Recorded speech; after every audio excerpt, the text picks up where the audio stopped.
Alors, bonsoir à tous. Alors, c'était toujours un plaisir pour nous d'être là ce soir dans la présence de Dieu. Et nous allons passer un moment dans la parole de Dieu. Ce soir, j'enseigne, ne donnez pas accès au diable. Alors, dites avec moi, ne donnez pas accès au diable. Ne donnez pas accès au diable. Alléluia. Et on va lire dans Éphésiens chapitre 4. Éphésiens chapitre 4, du verset 26 à 27. Éphésiens chapitre 4, verset 26 à 27. Après, on va lire... Non, c'est bon. On va lire après, tout à l'heure. Là, on va lire Éphésiens 4. OK? Alors, il dit, si vous vous mettez en colère, ne péchez point, et que le soleil ne se couche pas sur votre colère. Après, il dit, et ne donnez pas accès au diable. OK? Je répète, je lis pour vous encore. Si vous vous mettez en colère, ne péchez point. Que le soleil ne se couche pas sur votre colère. Après, il dit, ne donnez pas accès au diable.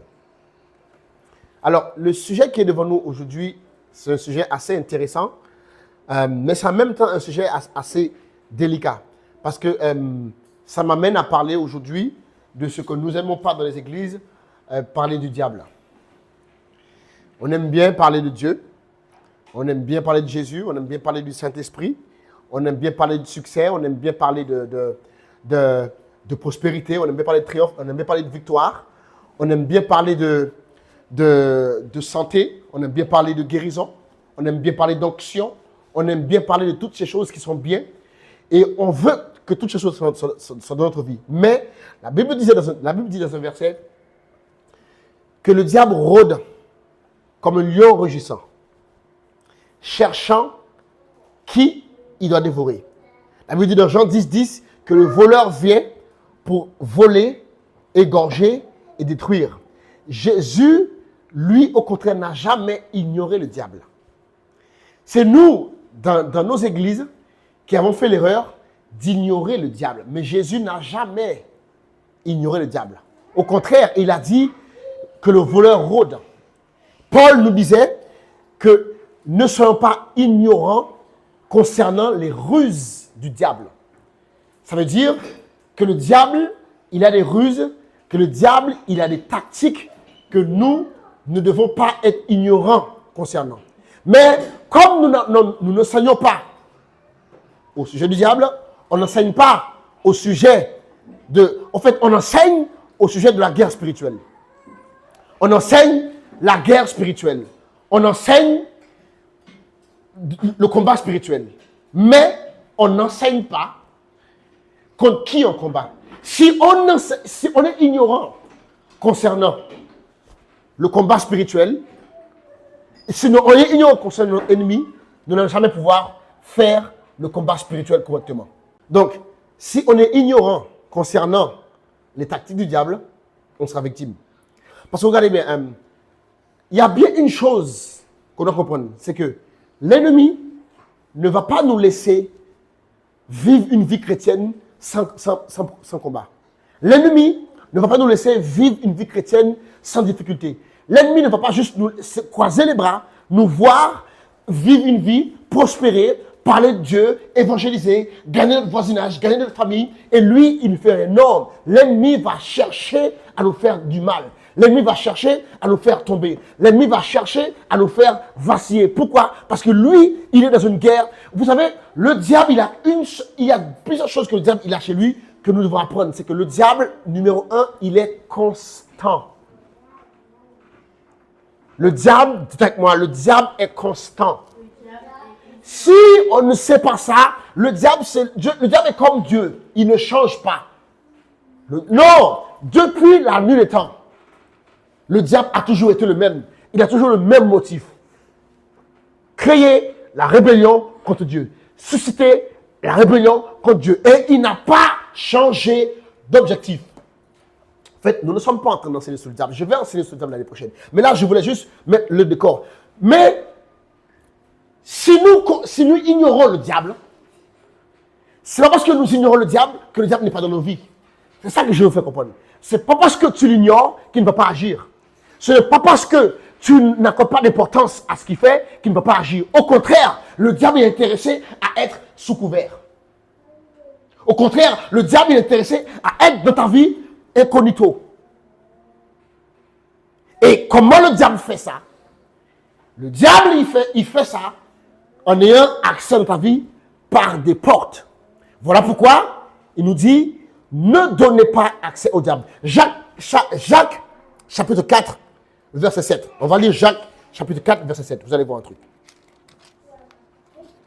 Jacques, chapitre 4, le verset 7. Il dit,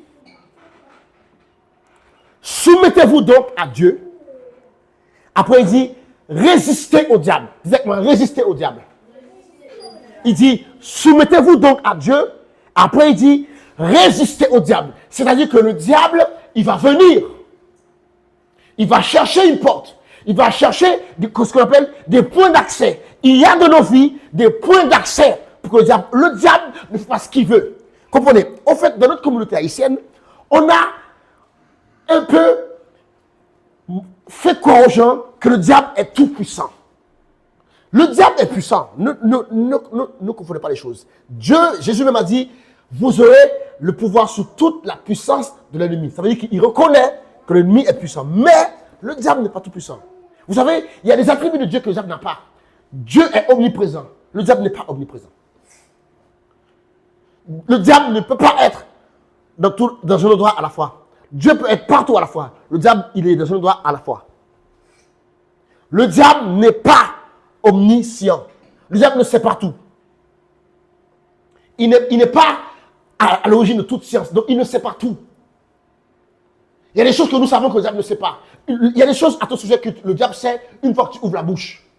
Il y a des choses que Dieu a prévues pour toi. Il y a des choses que Dieu a mis en réserve pour toi. Le diable n'est pas au courant. Il est au courant une fois que Dieu te l'a révélé et que tu l'as dit. Tant que tu ne l'as pas dit, tant que Dieu ne t'a pas révélé, le diable n'est pas au courant. Et le diable, vous et moi, en fait, nous, on devait agir en fonction de la parole de Dieu. Nous, on ne le fait pas, mais le diable le fait. Dès qu'une parole sort de la bouche de Dieu, le diable, tout de suite, il se met à agir. Pourquoi? Parce qu'il a besoin de la parole de Dieu pour agir. Parce que lui, il a besoin de savoir qu'est-ce que Dieu dit à ton sujet. Et il ne le sait pas. Il n'est pas omniscient. Donc, qu'est-ce qu'il sait? Il rôde dans les églises. Il rôde, il cherche. Il rôde, il cherche, il rôde. Il les cherche. Il essaie d'écouter pour voir à qui Dieu parle. Jésus disait, le semeur est parti semer. Une partie de la semence est tombée dans la bonne terre. Non, sur le pierre. Il a dit, l'ennemi est venu et il a pris la parole. Tout de suite, à la fin de l'église, qu'est-ce que le diable fait? Il regarde qui c'est qui n'est pas concentré. Il regarde qui c'est qui n'est pas alerte. Il regarde après. Tout de suite après, qu'est-ce qu'il fait? Il vient, il t'enlève la parole de ton cœur. Parce qu'il sait très bien que s'il arrive à te voler la parole, tu ne vas jamais être transformé. Donc du coup, il vient dans l'église comme toi et moi. Actuellement, ici, là, tout de suite, le diable est là. Parce qu'il vient savoir qu'est-ce que Mackenson va dire. Aujourd'hui, qu'est-ce que Dieu lui a dit de dire? Qu'est-ce que Dieu lui a dit de parler? Et moi, une fois qu'il a dit, je vais aller dans le cœur de tous ceux qui ne sont pas attentifs, je vais l'enlever. Parce que si je ne l'enlève pas, ils vont grandir. Donc, je viens, parfois il te rend distrait, parfois un enfant pleure, parfois, mais pourquoi? Parce que lui, il est intéressé à savoir qu'est-ce que Dieu veut te dire. Et parce que nous sommes ignorants, on ne sait pas que le diable n'arrive jamais en retard à l'église. Vous savez ça? Le diable arrive à l'église à l'heure. Le diable, pourquoi? Parce qu'il est intéressé. Il est intéressé à savoir qu'est-ce que tu es venu chercher. Aïe. Il est intéressé à savoir qu'est-ce que tu es venu chercher. Et parce que nous ignorons ça, nous pensons souvent que oui, c'est cool, je vais à l'église, dans cet endroit maintenant même, il y a des anges, et dans cet endroit, il y a le diable. Ok? Soyez pas ignorants là-dedans. Le diable, il est là. Et il vient pour faire une chose, pour voler la parole que tu vas écouter parce que le diable ne connaît pas tout. Numéro 4, le diable ne sait pas tout, mais le diable n'est pas tout puissant. Parce que dans notre communauté, on a trop fait peur aux gens. Oh, le diable, le diable, le diable, le diable. Le diable a la puissance, mais il n'est pas tout puissant. Et ce que je vous montre ce soir, je vais vous montrer un truc. C'est que le diable a besoin d'une chose dans ta vie. Je vais revenir. Avant ça, j'aimerais vous dire un truc. La Bible dit, Dieu dit, dans Genèse 1,26, on va le lire. Genèse 1,26. Je vais vous montrer un truc aujourd'hui. Vous allez comprendre un truc. Genèse 1,26. Vous allez comprendre un truc qui est très, très puissant. Genèse 1,26. Il dit, puis Dieu dit, faisons l'homme. On a appris ça, les enfants. Est-ce que vous pouvez le citer? Puis Dieu dit, ok. Voilà. Voilà. Puis Dieu dit, faisons l'homme à notre image. Stop. À notre image. Lorsque Dieu dit, faisons l'homme à notre image, ça veut dire, Dieu a dit, on va créer l'homme tel quel nous sommes. Ok? Ça veut dire, l'être humain, nous, en tant qu'être humain, hommes et femmes, nous sommes tels quel Dieu est. Dieu est esprit. Ok? Dieu est esprit, donc nous sommes un esprit. Donc Dieu nous a créés tel qu'il est. Après, il dit, faisons-le à notre image. Après, il dit, à notre ressemblance. C'est-à-dire, nous sommes supposés fonctionner de la même façon que Dieu fonctionne. Dieu a prévu que l'être humain, qui est son image, fonctionne exactement comme lui, à sa ressemblance. Donc, pour ça, qu'est-ce que Dieu a fait? Dieu nous a donné ce qu'on appelle une volonté. Il n'y a aucun être dans l'univers que Dieu a créé à qui il n'a pas donné de volonté, sauf les animaux. Il n'y a que les animaux qui vivent par instinct. Mais après, tout le reste de la création, Dieu a donné ce qu'on appelle une volonté. Même les anges, ils ont une volonté. Voilà pourquoi Satan a pu se rebeller. Les anges, ils ont une volonté. Mais Dieu, lorsque Dieu a créé les anges, il a créé ce qu'on appelle le lac de feu. Tout ange qui se rebelle dans le lac de feu. Ils ont leur volonté. Ils ont le choix de servir Dieu. Imaginez-vous, Dieu crée des êtres ultra puissants. Juste un exemple. L'archange Michael, c'est l'archange qui exemplifie la force de Dieu. C'est la force en personne. L'archange Michael, s'il met ses pieds sous la mer, il la divise en deux. Tellement il est puissant. Il met ses pieds sur une montagne, il écrase la montagne. Et on aurait pu penser que Dieu n'allait pas donner une volonté à Michael. Si, Michael a une volonté. Si Michael veut, demain, il peut se rebeller contre Dieu. Il a une volonté.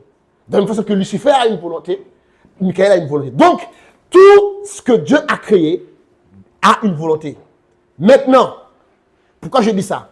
C'est parce qu'on doit savoir un truc, c'est que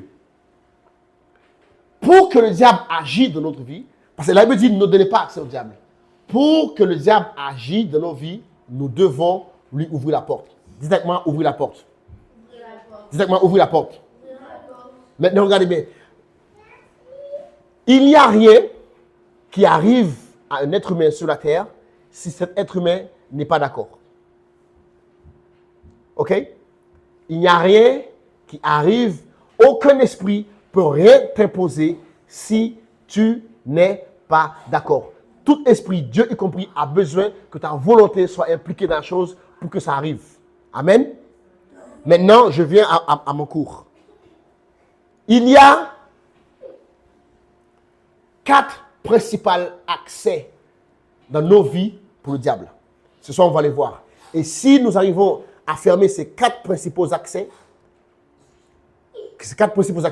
nous allons avoir un avantage sur le diable. Parce que le diable, il utilise toujours ces 4 principaux accès. Il y en a d'autres, mais il y a ces 4 principaux-là, je vais vous les montrer ce soir. Numéro 1. Regardez bien. Le diable, il agit dans nos vies. L'accès du diable dans nos vies, numéro 1, la première accès, et c'est l'accès la plus grande et la plus efficace, c'est ce qu'on appelle des alliances générationnelles. OK?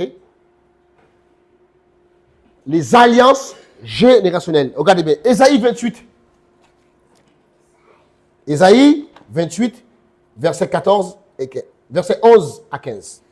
Je vous montre un truc. Ésaïe 28.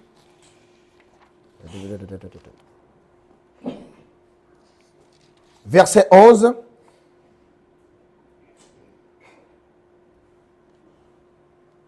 à 15. Alors il dit, on va lire, regardez bien.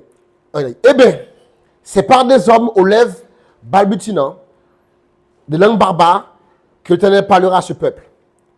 Il disait, voici le repos. Laissez reposer celui qui est fatigué. Voici le repos. Mais ils n'ont point voulu écouter. Et pour eux, la parole de l'Éternel sera précepte sur précepte, précepte sur précepte, règle sur règle, règle sur règle, un peu ici, un peu là, afin qu'ils marchent. Regardez bien maintenant. Il dit, verset 15, vous dites, verset 15, il dit, vous dites, nous avons fait une alliance avec la mort. Et nous avons fait un pacte avec le séjour des morts. Les êtres humains peuvent faire des alliances avec le diable. Oui, c'est dans la volonté des êtres humains de faire des alliances avec... Verset 15, il dit, vous dites, nous avons fait une alliance avec la mort. Nous avons fait un pacte avec le séjour des morts. Quand le fléau débordera, il ne passera pas sur nous. Donc, les gens de cette époque, ils ont fait une alliance avec le diable. Donc, c'est possible de faire une alliance avec le diable. Mais la conséquence, c'est que les générations après nous vont en souffrir. L'alliance qu'on fait avec le diable donne l'accès au diable dans la vie de nos enfants. Parce que tel quel Dieu, les alliances qu'on fait avec Dieu, c'est de génération en génération. Le diable, c'est pareil. Lorsque nous faisons une alliance avec le diable, c'est nos enfants qui vont souffrir et les enfants après nous qui vont souffrir. Voilà pourquoi, si nous ne comprenons pas ça, nous allons être victimes. Et voilà pourquoi on ne sait pas pourquoi, parfois, il y a des choses qui se passent dans nos vies, on n'arrive pas à avoir le contrôle. Il semble, on dirait qu'il y a des choses qui nous arrivent, on n'a pas le contrôle dessus. Il y a des choses qui nous arrivent, on ne sait pas pourquoi ça arrive. Il y a des choses qui nous arrivent, du jour au lendemain, on sent mal. Du jour au lendemain, on n'arrive pas à faire tel. Pourquoi? Parce qu'il y a un point d'accès pour le diable dans nos vies. Et ce point d'accès, c'est l'alliance qu'on fait avec le diable. Parfois, c'est nos parents que ça s'appelle, c'est ce qu'on appelle, nous, dans notre jargon, les malédictions générationnelles. Regardez bien. Proverbe 26, verset 2. Proverbe 26, verset 2. On va lire Proverbe 26, verset 2. On va comprendre le truc. Proverbe 26, verset 2, il dit, comme l'oiseau s'échappe, comme l'hirondelle s'envole, regardez bien, la malédiction sans cause n'a pas d'effet. Donc, une malédiction qui n'a pas de cause ne peut pas agir. Ça veut dire que si dans ta vie, tu vois un certain cycle se répéter, tu vois des choses se répéter tout le temps, tu vois les mêmes galères tout le temps, tu vois les mêmes difficultés tout le temps, c'est qu'il y a quelque chose qui donne accès à ça. Et cette porte s'appelle une alliance avec le diable. Et ça, on ne peut pas le changer si on n'apprend pas comment faire pour renverser cette alliance. L'année prochaine, je vais vous apprendre comment faire pour renverser les alliances. Donc, porte numéro 1, ce sont les alliances générationnelles. Dites avec moi, alliance. Ça, c'est la porte numéro 1 du diable. Numéro 2, l'accès numéro 2, privilégié. Là, je mets dans l'ordre privilégié. Dans l'ordre le plus grand au plus petit. Numéro 1, c'est les alliances. Le diable cherche des peuples avec qui il fait alliance. Le diable cherche des gens avec qui, tel quel Dieu. Dieu cherche des gens avec qui il fait alliance. Le diable aussi cherche des gens avec qui il fait alliance. Pourquoi? Parce que sur cette terre, les amis, Dieu, tout ce qui arrive de bien sur cette terre vient à cause de l'homme. Dieu cherche tout ce que Dieu veut donner à quelqu'un, il le donne à travers un homme. Et tout ce que le diable veut faire à quelqu'un, il le fait à travers un homme. Dieu ne va jamais rien faire. Dieu ne va jamais rien faire sans un homme. Pas parce qu'il ne le peut pas, parce qu'il ne le veut pas, parce qu'il a déterminé que sur cette terre, c'est l'homme qui dirige. De la même façon, le diable ne peut jamais rien faire sur cette terre sans un homme. Amen. Alors, numéro 2. C'est quoi la deuxième porte d'accès au diable de notre vie? C'est la rébellion. la désobéissance. La rébellion et la désobéissance.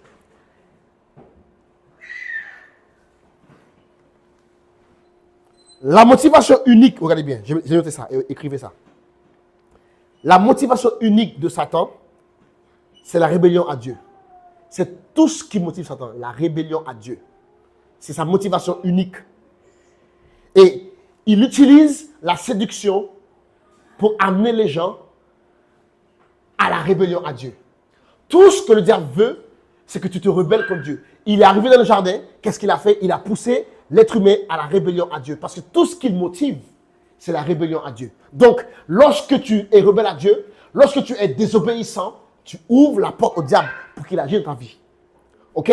Regardez, on a lu ça tout à l'heure. Jacques 4, verset 7, il dit « Soumettez-vous à Dieu ». Mais le diable ne veut pas que tu te soumettes à Dieu. Le diable veut que tu sois rebelle à Dieu. En réalité, regardez bien. En réalité, sur cette terre, dans le monde, il n'y a pas plusieurs péchés. Ok? Voilà pourquoi, quand j'étais petit, mon père disait ça, il n'y a pas gros, il n'y a pas petit péché. Il n'y a pas de grands et de petits péchés. Tous ces péchés, c'est des péchés. Mais parfois, nous, on aime bien on aime bien penser que ce péché-là, il est grand. Non, en fait, en vérité, sur terre, il n'y a qu'un seul péché. Regardez bien, je vais lire ça pour vous. Jean 1, verset 29. Jean, chapitre 1, le verset 29. Jean, chapitre 1, le verset 29. Il dit, le lendemain, il vit Jésus venant à lui. Il dit, voici l'agneau de Dieu qui ôte le péché du monde. Il a dit, voici l'agneau de Dieu qui ôte le péché du monde. C'est quoi le péché du monde? Le péché du monde, c'est uniquement la désobéissance. Tout péché, c'est la désobéissance à Dieu. Regardez bien, Romains 5, verset 12 à 19. On va lire ça. Romains 5, verset 12 à 19. Alléluia. Est-ce que vous êtes bénis? Alors, Romains 5, il sait pourquoi. Comme par un seul homme, le péché est entré dans le monde, et par le péché, la mort, et qu'ainsi la mort s'est étendue à tous les hommes, parce que tous ont péché. Ok? Après, il dit, verset 13, car jusqu'à la loi, le péché était dans le monde. Or, le péché n'est pas imputé quand il n'y a pas de loi. Verset 14, cependant, la mort a régné depuis Adam jusqu'à Moïse. Même sur ceux qui n'avaient pas péché, par une transgression semblable à celle d'Adam, lesquels ne figurent pas, lequel est la figure de celui qui devait venir. Verset 15. Mais il n'est pas du don gratuit comme de l'offense. Car si par l'offense d'un seul, beaucoup sont morts, à plus forte raison, par la grâce, beaucoup sont justifiés. Verset 16. Il n'est donc pas du don comme ce qui est arrivé par un seul péché. Car c'est par une seule offense que le jugement est devenu condamnation. Tandis que le don gratuit devient justification pour une seule. Regardez bien. Maintenant, il dit, verset 19. Car comme par la désobéissance d'un seul homme, tous sont rendus pécheurs. De même, par l'obéissance d'un seul homme, tous sont justes. Donc, le seul et unique péché qu'il y a dans le monde, c'est la désobéissance. Si tu tues, tu désobéis à Dieu. Tu mens, tu désobéis à Dieu. Tu voles, tu désobéis à Dieu. Tu arnaques, tu désobéis à Dieu. Tu trompes, tu désobéis à Dieu. Tout, c'est de la désobéissance. Directement, désobéissance.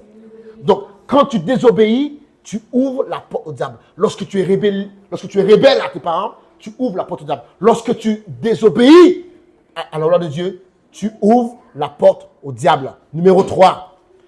Le troisième point d'accès que le diable a dans ton vie, et celui-là, il est subtil. Soyez prêts. Celui-là, il est très subtil. Numéro 1, on a vu que le premier point d'accès, c'est par les alliances générationnelles. Le numéro 2, on a vu que c'est par la rébellion, ce qu'on appelle la désobéissance à Dieu. Numéro 3, c'est l'ignorance. Dites avec moi l'ignorance. Proverbe 23, verset 23. Regardez bien le truc. Proverbe 23, verset 23.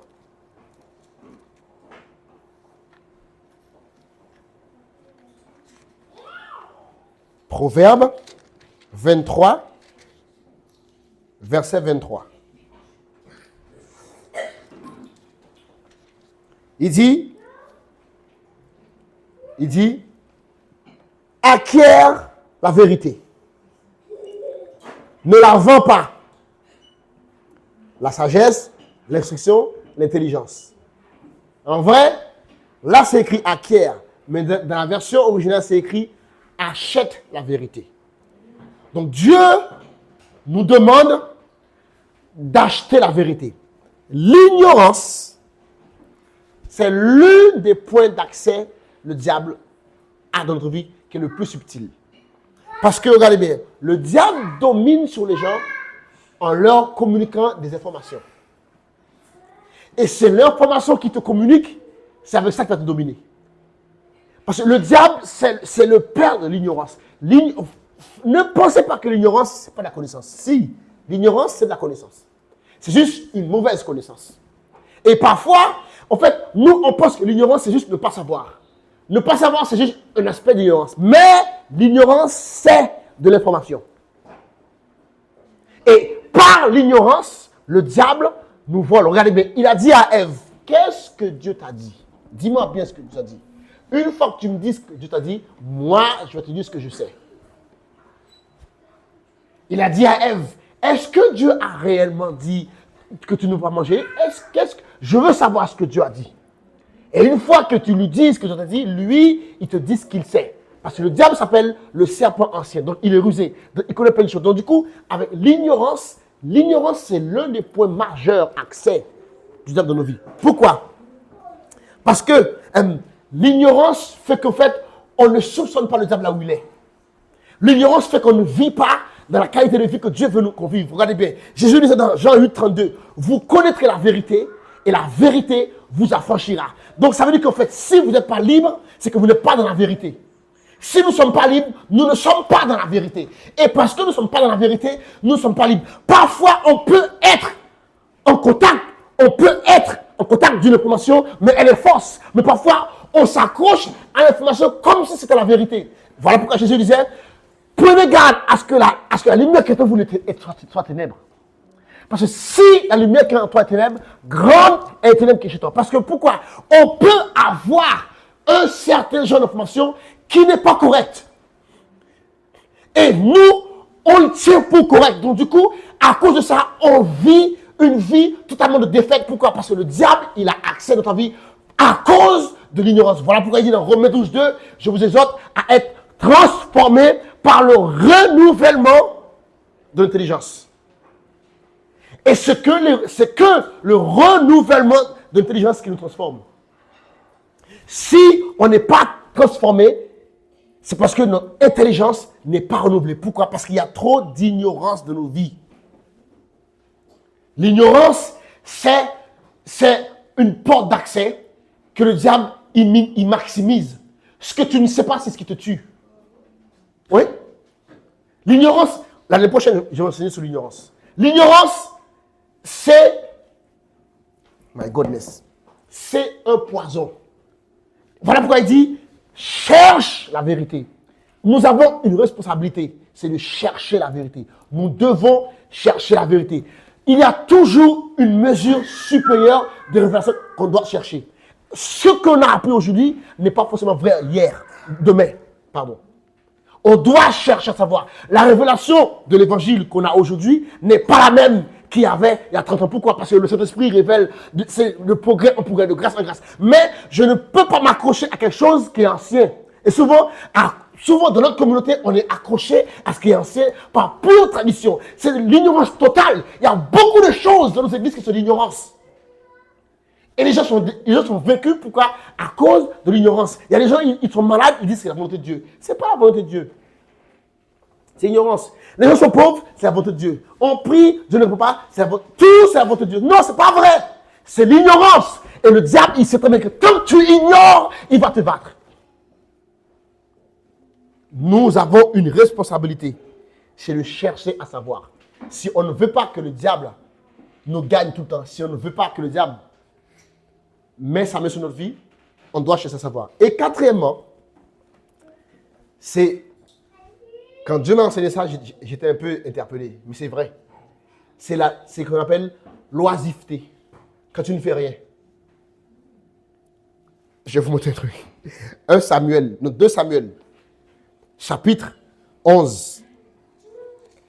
Quand tu ne fais rien, alors que tu devais faire quelque chose, c'est un point d'accès pour le diable. David, 2 Samuel, chapitre 11, il dit, l'année suivante, regardez bien, au temps où les rois se mettaient en campagne. Ça veut dire qu'en fait, il y avait un temps où les rois devaient aller à la guerre. Il y avait un temps où les rois devaient quitter leur palais, aller à la guerre, aller chercher, aller conquérir. Ok? Mais, qu'est-ce qui s'est passé? David, lui, il est resté chez lui. Et qu'est-ce qui s'est passé? Mais David a vu Bathsheba. Vous voulez lire l'histoire chez vous? C'est 1 Samuel, chapitre 11. 2 Samuel 11.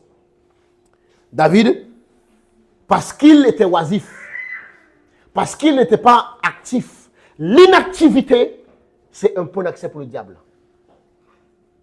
Quand tu veux rester inactif, quand tu es paresseux, tu ne veux rien faire, c'est un point d'accès pour le diable.